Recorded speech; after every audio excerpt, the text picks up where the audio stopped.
There is a version of World War I that most people carry in their minds without ever having chosen to put it there.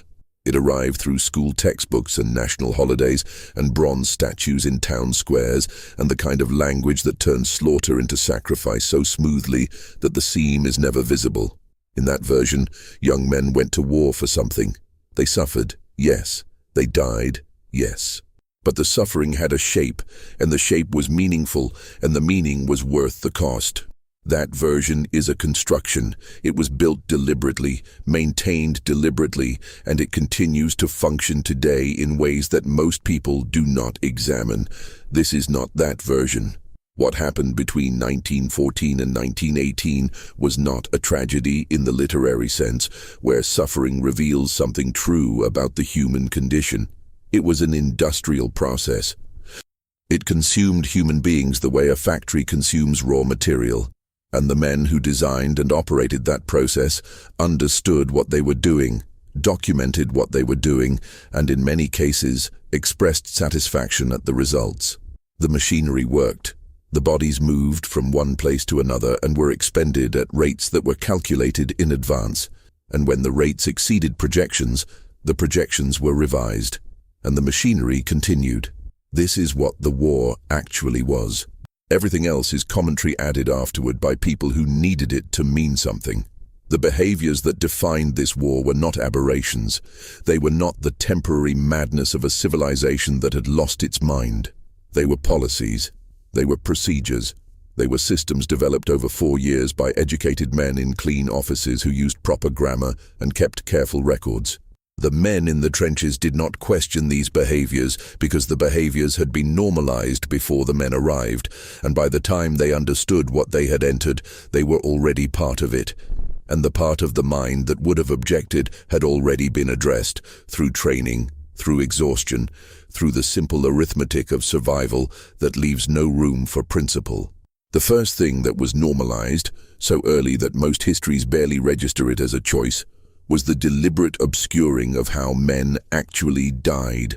Within weeks of the war's beginning, the British government established a system of casualty reporting that had one primary function, and that function was not accuracy. The function was management. The function was controlling the rate at which information reached the civilian population, so that the civilian population would not reach conclusions faster than the government could respond to them. Dead men did not simply die in the official record. They were reported in batches, days or sometimes weeks after the fact, in numbers that had been reviewed and, in some cases, adjusted. Families received telegrams that used language stripped of all physical content. Your son has been killed in action, not how, not where exactly, not what was left of him. The language was designed to inform without describing, to notify without imaging.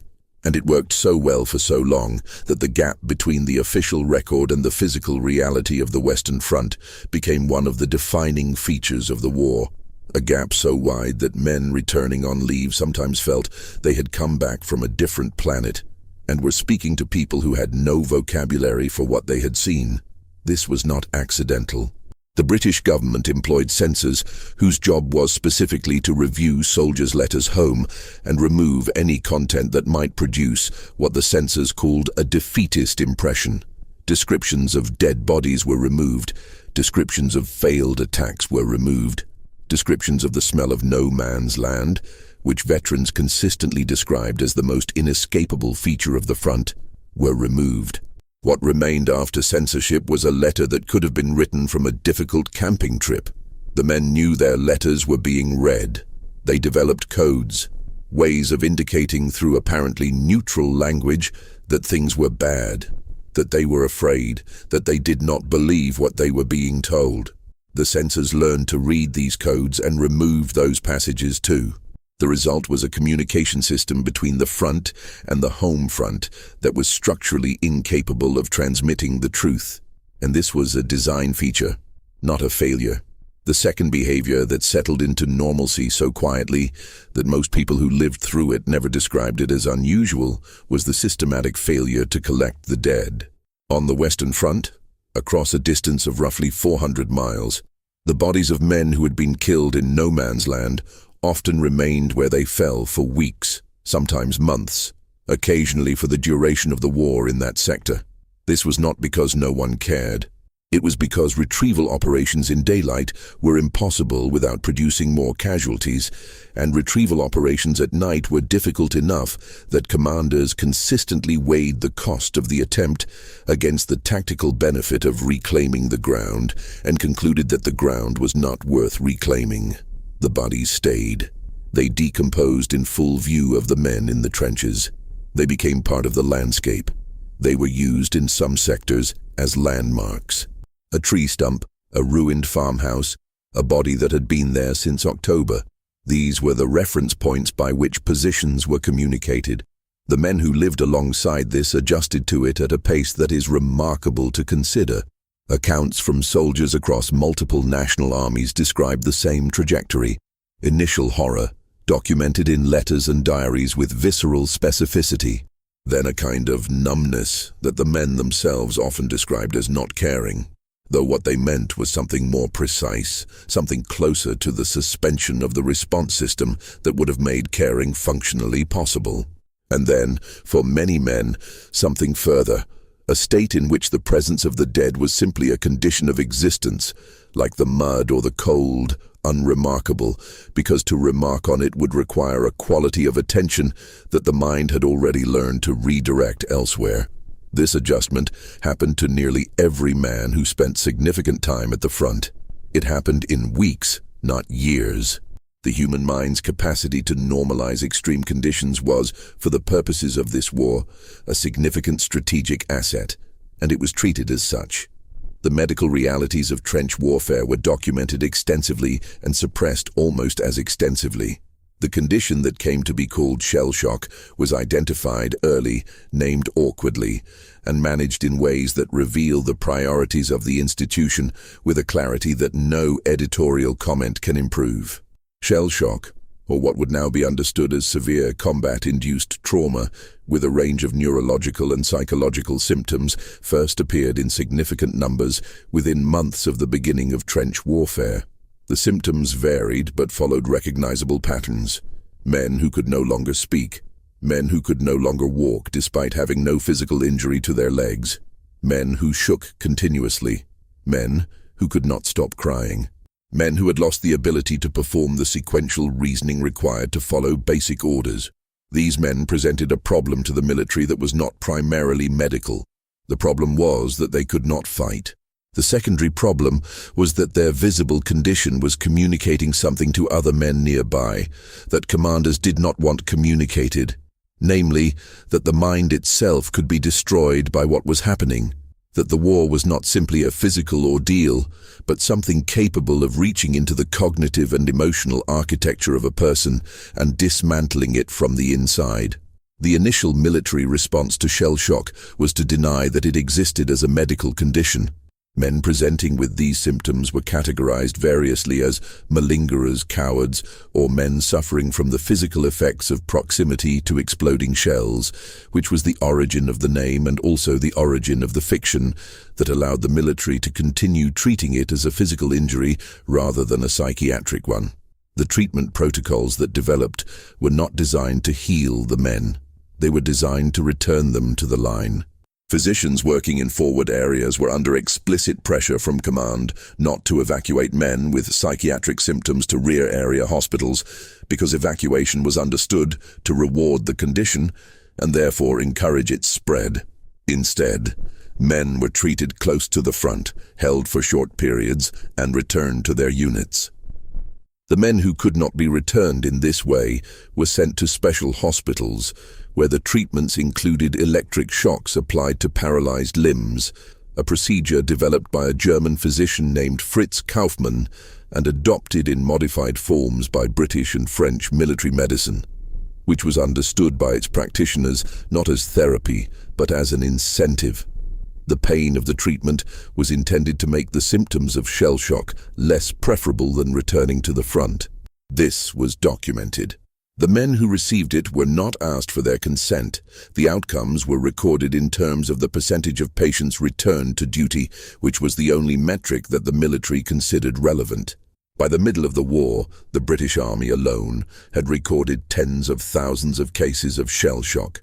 And the actual number was certainly higher because field commanders had significant discretion in how they categorized men who were clearly unable to function and chose in many cases not to produce a paper record of psychiatric breakdown, preferring categories like exhaustion or sickness that carried less institutional weight.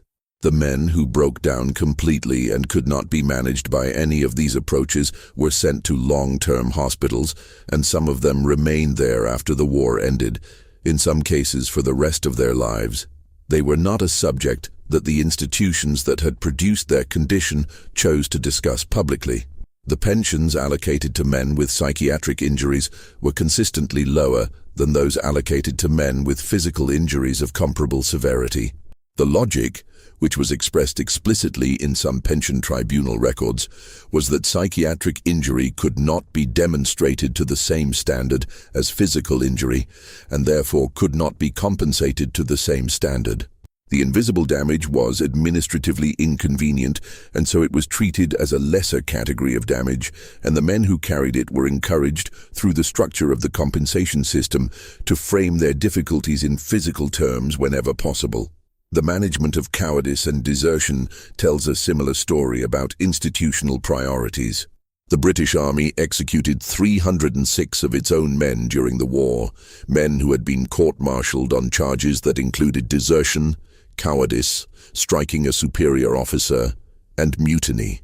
The procedures by which these executions were carried out were brisk. Field General Courts-Martial required only 3 officers, and the accused had no right to a defending officer, though one could sometimes be requested. The trials could be completed in a matter of hours. The evidence standards were those of military necessity, not civilian law.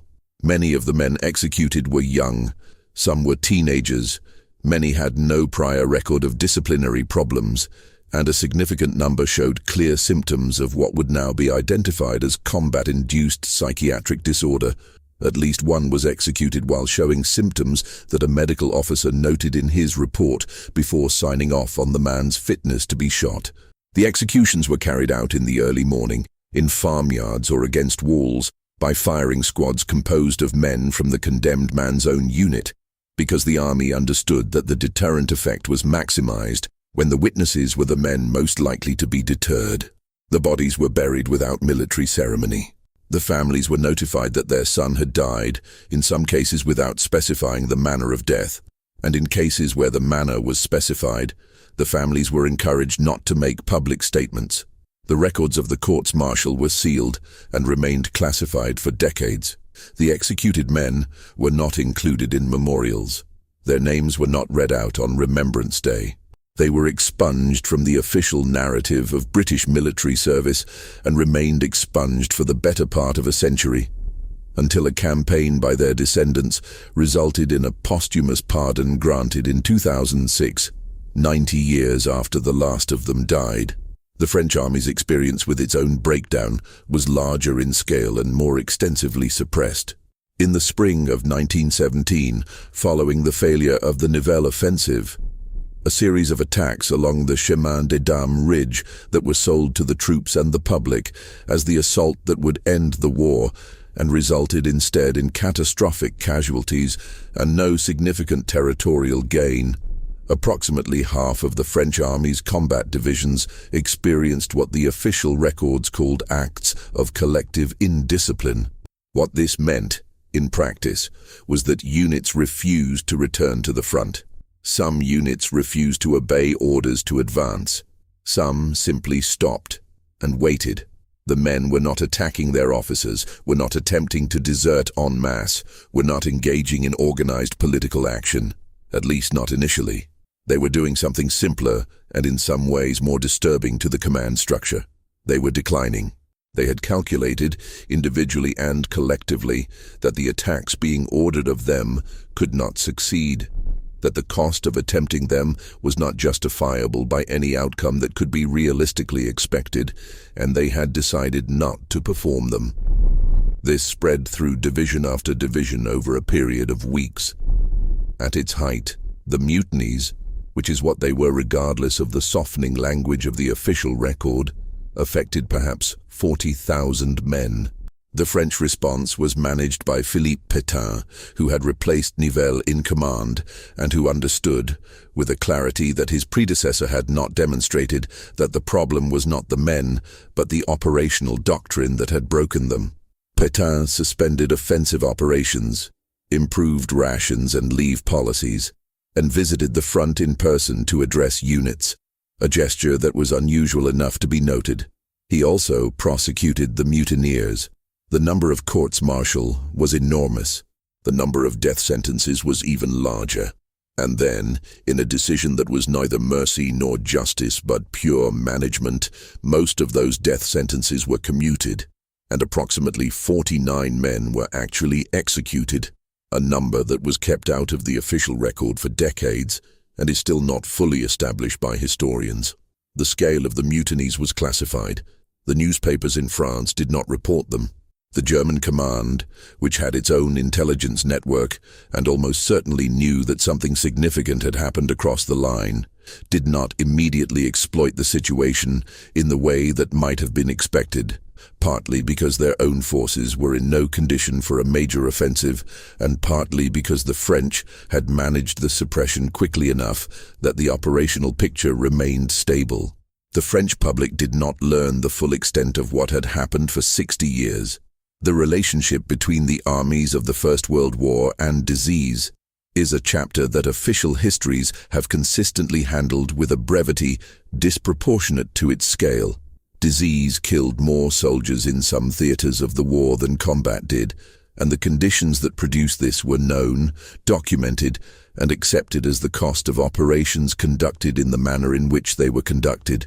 In the trenches of the Western Front, the persistent standing water that filled the lower portions of the trenches and soaked the men who stood in them produced a condition called trench foot, which began as swelling and numbness and progressed in severe cases to gangrene and amputation. The condition was preventable. It required dry socks and rotation out of wet areas, both of which were within the organizational capacity of the armies to provide, and neither of which was consistently provided because the logistical priority was ammunition and food in that order, and dry socks were behind both. The army knew trench foot was preventable because officers who managed their men's feet carefully, who ensured rotation and dry conditions, had dramatically lower rates of trench foot in their units, and this was noted in reports. The prevention was not systematized. The amputations continued. The rats of the Western Front are mentioned in nearly every memoir and are usually treated as a colorful detail of trench life. But their presence and what it meant deserves more than color. The rat populations of the Western Front were enormous, sustained by the continuous availability of food in the form of human remains, food waste, and the accumulated organic material of millions of men living in close proximity to each other and to the dead. The rats were not shy. They moved through the trenches during daylight. They bit sleeping men. They were the primary reason that food left unguarded was food lost. Men killed them in large numbers and developed competitions and rituals around the killing, as men in conditions of stress and tedium will develop rituals around anything that provides a sense of control. But the rats could not be eliminated, because the conditions that sustained them could not be changed without changing the fundamental nature of trench warfare. And changing the fundamental nature of trench warfare was not an option that the generals and strategists considered within their operational mandate. So the rats remained for the duration, breeding and feeding in the walls of the trenches, and the men lived with them in the same way they lived with everything else, by adjusting the threshold of what could be endured. The artillery conditions of the Western Front produced a landscape that was, by 1916 and 1917, barely recognizable as the farmland and forest it had been before the war. The ground along the most heavily contested sectors had been churned by so many explosions that it had lost the structural coherence of soil. It was a material more closely related to mud and rubble and organic debris, and it had physical properties that contributed directly to casualties in ways that were never fully incorporated into the casualty statistics. Men fell into shell holes filled with water and drowned. Men stepped into ground that looked solid and sank into liquefied mud that held them while they died. Wounded men who could not keep themselves upright drowned in the mud of the battlefield before any assistance could reach them. The famous Battle of Passchendaele, officially called the Third Battle of Ypres, fought in the autumn of 1917, was conducted partly in conditions where the ground had been so saturated by rain and bombardment that movement off the narrow wooden duckboard paths was, in some places, functionally suicidal. Men who stepped off the path might sink to their waists in seconds. Men who fell wounded off the path might drown before anyone could pull them out. The Commander-in-Chief of the British forces, Douglas Haig, was not unaware of these conditions. He had received reports. He continued the offensive. The reasons he gave were strategic, related to attrition and the need to keep pressure on the German line, and these reasons were not entirely without foundation in the operational logic of the war, and they were entirely without reference to the specific physical experience of the men ordered to advance across ground that was trying to swallow them. The use of poison gas introduced a dimension of suffering to the war that was sufficiently different from conventional injury to deserve its own consideration. And what is most notable about the history of gas warfare is not that it happened, but how quickly it was incorporated into the normal functioning of the war on both sides. The German army deployed chlorine gas at Ypres in April 1915. The effect on the Allied troops in the targeted sector was catastrophic. Men died in large numbers from respiratory failure. Men who survived the initial exposure suffered damage to their lungs that in many cases was permanent. The Allied response was not to condemn gas warfare as beyond the limits of acceptable conduct, although there was some language to that effect in public statements. The Allied response was to develop gas weapons of their own and deploy them as quickly as the industrial capacity to produce them could be mobilized.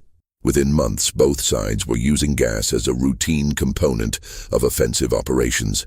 The development of new agents, increasingly effective, increasingly difficult to protect against, was continuous throughout the war.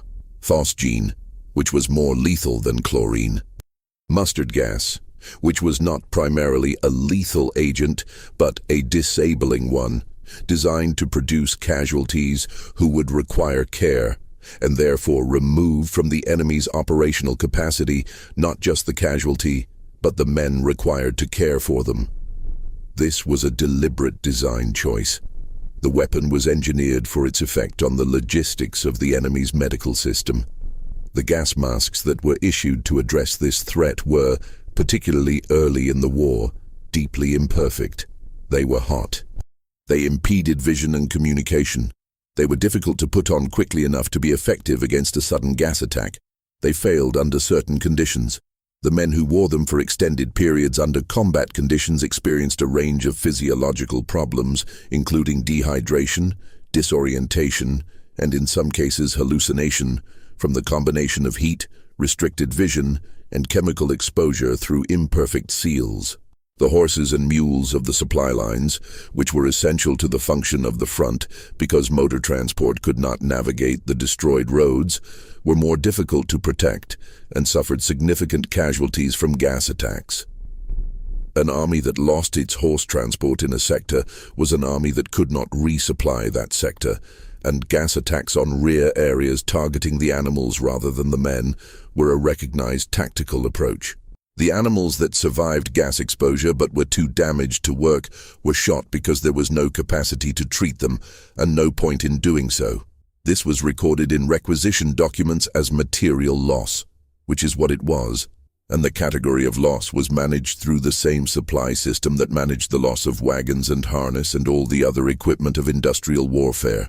The relationship between the armies and alcohol during the First World War is a subject that surfaces in memoirs and unit histories with a casualness that reflects how thoroughly the practice was normalized.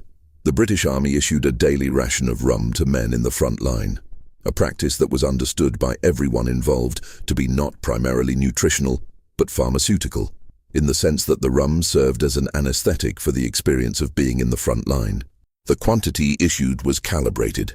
Not enough to incapacitate, but enough to take the immediate edge off what men were being asked to endure, and crucially, to take the edge off it before attacks. Men went over the top after their rum ration in many cases. This was not a secret. Officers wrote about it in their reports. Chaplains wrote about it in their letters. The temperance movement in Britain objected to it loudly and was ignored because the men who made decisions about the rum ration understood that the alternative was men who were more acutely aware of what they were about to walk into, which was not operationally desirable. The rum ration was a management tool. It was also an addiction vector, and the rates of alcohol dependency among veterans in the post-war period were high enough to be socially visible, though they were not systematically tracked in a way that connected them to the military's deliberate policy of chemical sedation at the front. The issue of what happened to men who were wounded and could not be evacuated is one of the most consistently underrepresented aspects of the war in any account intended for general audiences, and the reason for this is not difficult to identify. The reality was that many men who were wounded in no man's land died there over periods of time that were, in some cases, extended. The armies on both sides had explicit policies regarding the evacuation of wounded from the battlefield. Policies that were generally sincere in their intent and structurally inadequate to the conditions in which they were supposed to operate. The stretcher bearers who were responsible for retrieving wounded men operated under fire, in conditions where the ground itself resisted movement, and in situations where the number of wounded exceeded the capacity of the system to process them. Men who were wounded in the morning and could not be reached until dark sometimes did not survive the wait. Men who were wounded in attacks that failed, and whose positions could not be approached under enemy fire, died where they had fallen, sometimes audibly, sometimes within sight of the trench from which their comrades watched without the ability to help them. This was not unusual. This happened with enough regularity that it was treated as a condition of the environment rather than a crisis requiring a solution, because the solution would have required changing the conditions of the fighting, and changing the conditions of the fighting was not within the authority of the men who were doing the fighting. The management of prisoners of war throughout the conflict operated under a framework of theoretical protection, the Hague Conventions, and a practical reality of severe variation that in many cases amounted to deliberate mistreatment.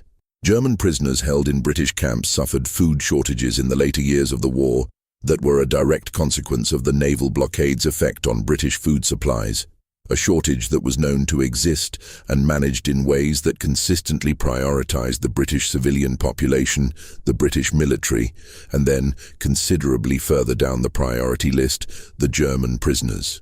The death rates among German prisoners in British and French camps in the final years of the war were elevated compared to peacetime standards of prison mortality in ways that were documented and recorded and not acted upon because the institutional will to act upon them did not exist.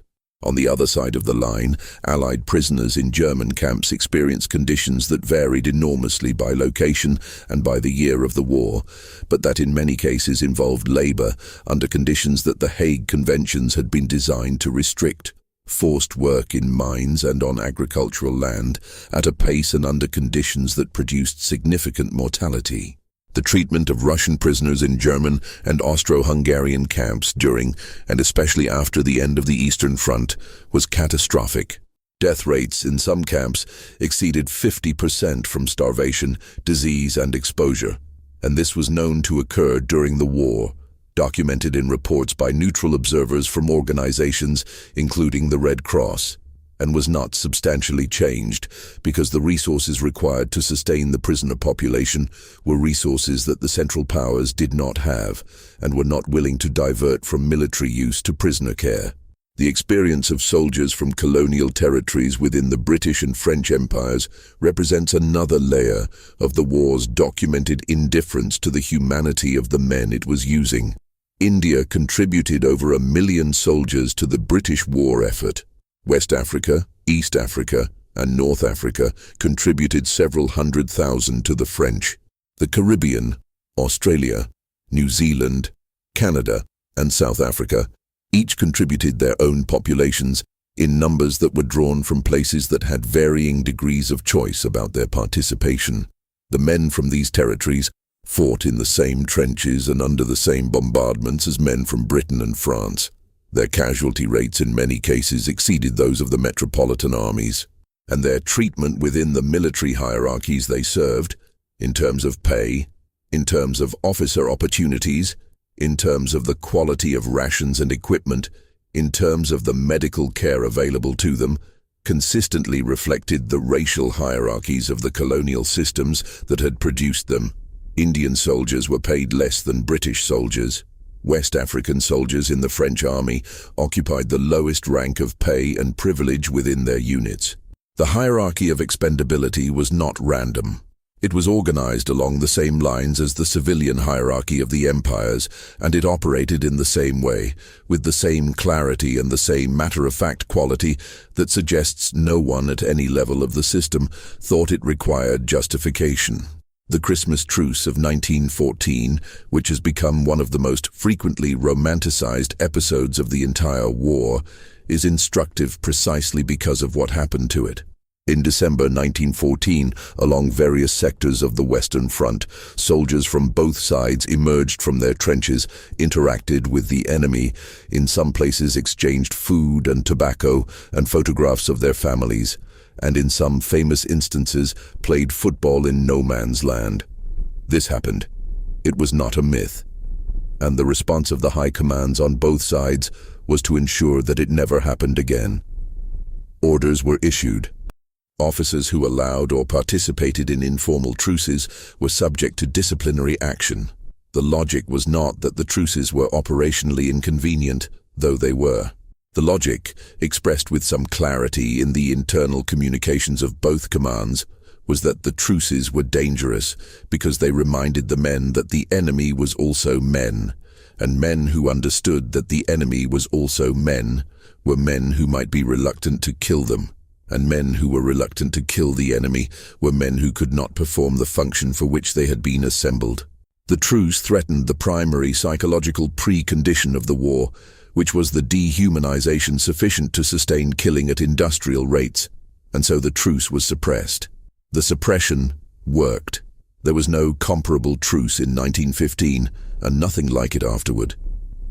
The industrial scale of artillery production and deployment created a physical environment at the front that has no real peacetime analog, and that the human body was simply not designed to tolerate. A major bombardment on the Western Front could involve the firing of several million shells over a period of days.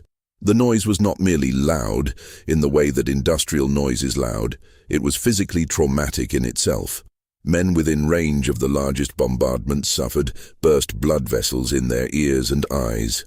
Men who survived the bombardments with no visible wounds sometimes could not speak, could not sleep, could not stop their hands from shaking.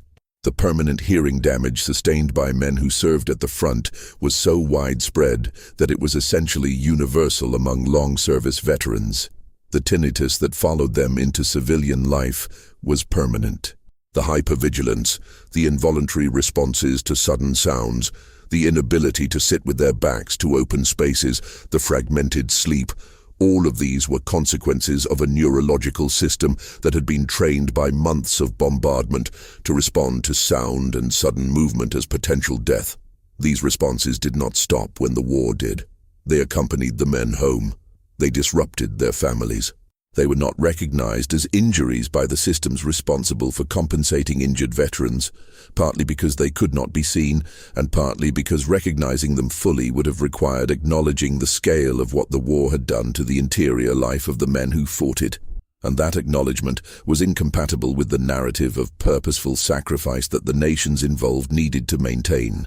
The relationship between the armies and food is more complex than the simple narrative of deprivation suggests, because the reality varied so dramatically by nation, by year, and by position in the supply chain that generalizing distorts the picture. What can be said with confidence is that the calories consumed by soldiers at the front were frequently inadequate for the physical demands placed on them, that the quality of food deteriorated significantly as the war progressed on all sides, and that the management of food distribution was an area in which the gap between official regulation and operational reality was often enormous. British soldiers in theory received a daily ration that met basic nutritional requirements. In practice, the ration was delivered through a supply chain that was subject to disruption by enemy fire, by the state of the roads, by the competing demands of ammunition resupply, and by the logistical inefficiency of moving food through environments that had been designed for the movement of weapons. Men in the front line ate what arrived, which was often different from what was specified, often cold, often inadequate in quantity. Men in the rear areas ate considerably better, a disparity that was noted by frontline soldiers with the particular intensity of feeling reserved for injustices observed from a position of powerlessness. The German army's food situation deteriorated more dramatically than the British over the course of the war, partly as a consequence of the naval blockade that cut off imports of food and fertilizer, and partly as a consequence of the agricultural disruption produced by the removal of millions of men from the farming population. By 1917 and 1918, the civilian population of Germany was experiencing what historians have subsequently called the turnip winter, a period in which the collapse of the potato crop forced a shift to turnips as the primary caloric source for large parts of the population. The German soldiers at the front were eating from the same depleted system. Their rations had been reduced multiple times. The horses that were essential to German military logistics were also being systematically underfed, and the condition of the horse stock by the final year of the war was a significant operational constraint on German mobility.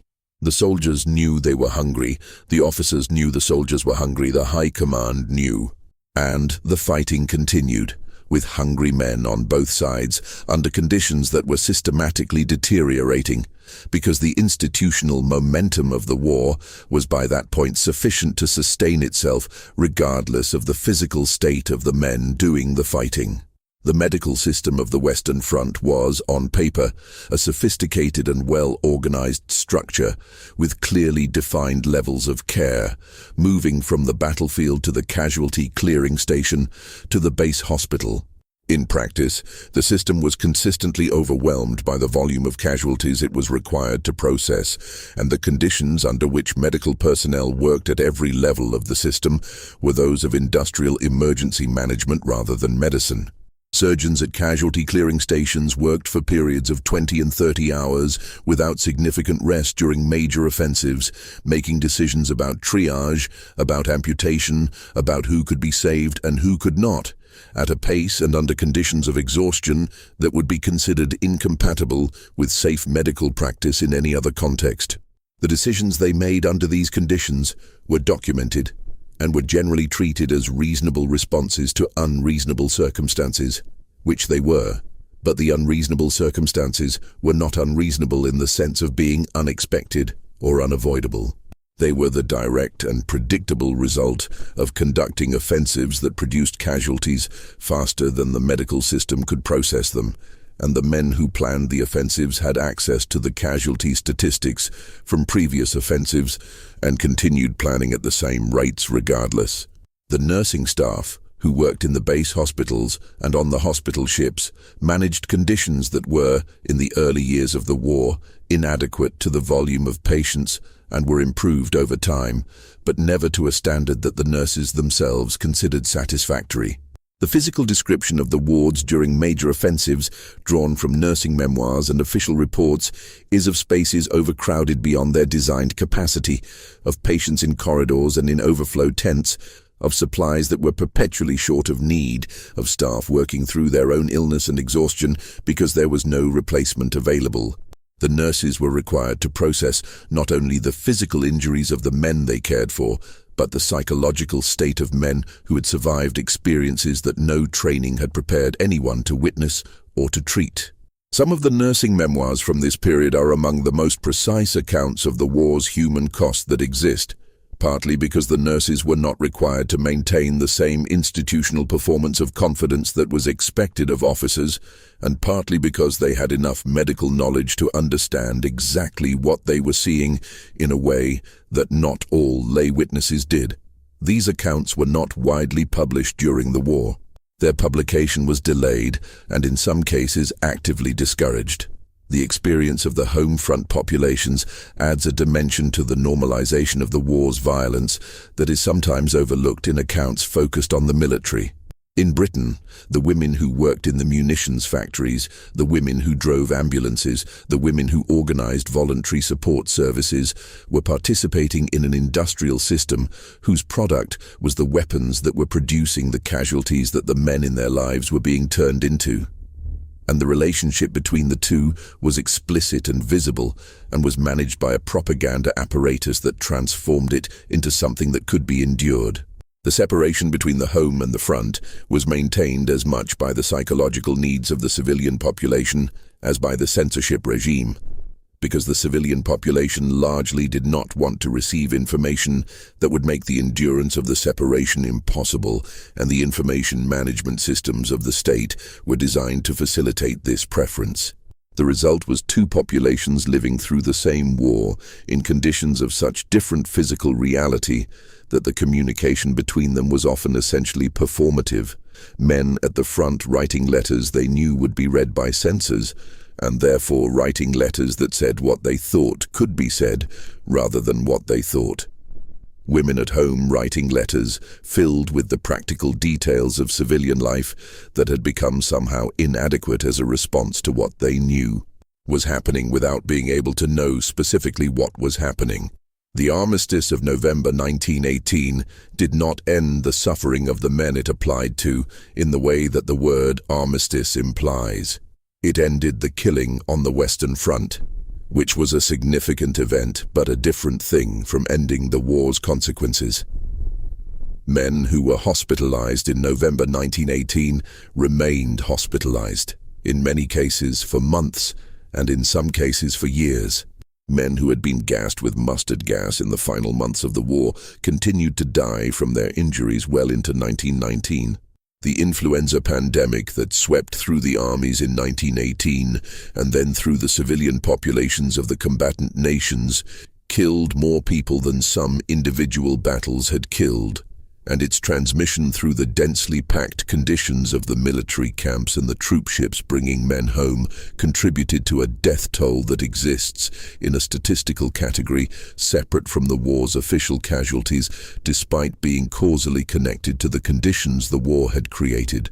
The men who came home in late 1918 and early 1919 came home to economies disrupted by 4 years of directing all productive capacity toward destruction, to social structures that had changed in their absence in ways that were sometimes visible and sometimes not, to a psychological condition for which no word existed in 1918 and for which inadequate words would be found in subsequent decades. The veterans of the First World War were, as a population, significantly less healthy than the men who had gone to war 4 years earlier, in ways that were documented in the medical records of the pension system, and in the actuarial data of the life insurance industry, and in the clinical observations of the physicians who treated them. They had higher rates of respiratory disease, higher rates of cardiovascular disease, higher rates of the various conditions that long-term stress and inadequate nutrition and toxic exposure produce in a human body over time. Their life expectancy was measurably shorter than that of comparable men who had not served. The psychiatric consequences of their service were reflected in admission rates to mental hospitals in the post-war decades that were elevated compared to the non-veteran population. The alcoholism rates, the rates of domestic violence in veteran households, which were noted in social welfare records and addressed with the kind of institutional helplessness that attends any problem that the available tools cannot solve. These men had been used by a system that had extracted from them everything it needed and had returned them to civilian life with the costs of that extraction encoded in their bodies and their minds, and the system that had used them was not equipped, financially or conceptually or administratively, to address those costs. And so the costs were distributed to the men themselves and to their families and to the communities that absorbed them. The peace that followed the First World War was structured at Versailles in 1919 in ways that were driven partly by genuine attempts to establish a stable international order and partly by the punitive impulses of populations who had endured 4 years of industrial killing and needed that endurance to have produced something that justified the cost. The terms imposed on Germany, the reparations, the territorial losses, the war guilt clause that assigned sole responsibility for the war to Germany and its allies, were not primarily the product of cool strategic calculation. They were the product of domestic political pressures in France and Britain that demanded a punishment proportionate to the suffering the war had caused. The men who negotiated the peace knew, at least some of them, that the terms they were agreeing to were terms that a defeated Germany could not sustainably accept, and that a Germany that could not sustainably accept the terms of its defeat would eventually find political expression for that inability. This was not a prediction that required exceptional foresight. It was a straightforward reading of the situation that was available to anyone paying attention. The peace was signed. The terms were implemented. The consequences were not managed, because managing them would have required the victorious powers to accept a post-war order that their own populations would not support. The memory of the war, the way it was preserved and transmitted and institutionalized in the years immediately following its end, tells its own story about what the institutions involved understood themselves to have done and what they needed the public to understand them to have done. The monuments built across Britain and France and Germany and Belgium in the 1920s were designed with a careful aesthetics of sacrifice, of noble endurance, of loss dignified by purpose. They did not depict the men who broke down. They did not depict the faces of men in gas attacks.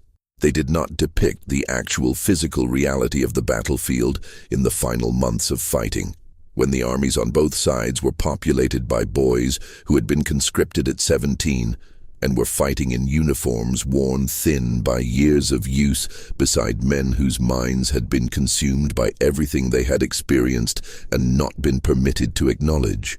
The monuments depicted men in postures of dignified suffering or heroic advance, and this was not an accident. The aesthetics of the monuments were the aesthetics of the narrative that the states needed to maintain, because the alternative aesthetic, the realistic one, would have been a monument to institutional failure on a scale that no state was willing to commission. The language developed to describe the war's dead is itself a document of what the institutions needed: the fallen, the sacrifice, the supreme price. This language performs a function that literal language cannot perform, which is to make the death of a young man in a shell hole in Flanders into something that carries the weight of meaning rather than the weight of waste. The language was not cynically manufactured, at least not entirely. The people who used it often believed it, or needed to believe it, or had no alternative language available to them that could make the grief bearable. But the language also served the institutional interests of the states that had produced the conditions in which the young men died, and those interests and the genuine psychological needs of the bereaved aligned closely enough that the language was never seriously challenged in the years immediately following the war. Poets challenged it, some veterans challenged it, but the institutional language of sacrifice persisted because the alternative was an accounting that none of the institutions involved were in a position to survive. The rats in the trenches ate what was available and bred at the rate that the conditions supported. The casualty clearing stations processed what was brought to them as quickly as the available surgical capacity allowed. The court-martial records were filed in the correct folders and stored in the correct archives. The pension tribunals convened on their scheduled dates and applied their established criteria to the cases before them.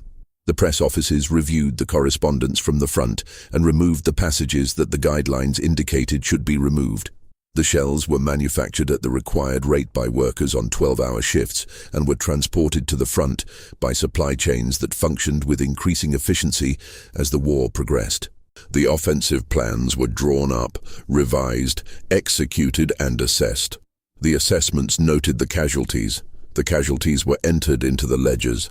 The ledgers were totaled at the end of each month, and the totals were reviewed by men who then planned the next month's operations. Everything was documented. Everything was filed. The machinery ran.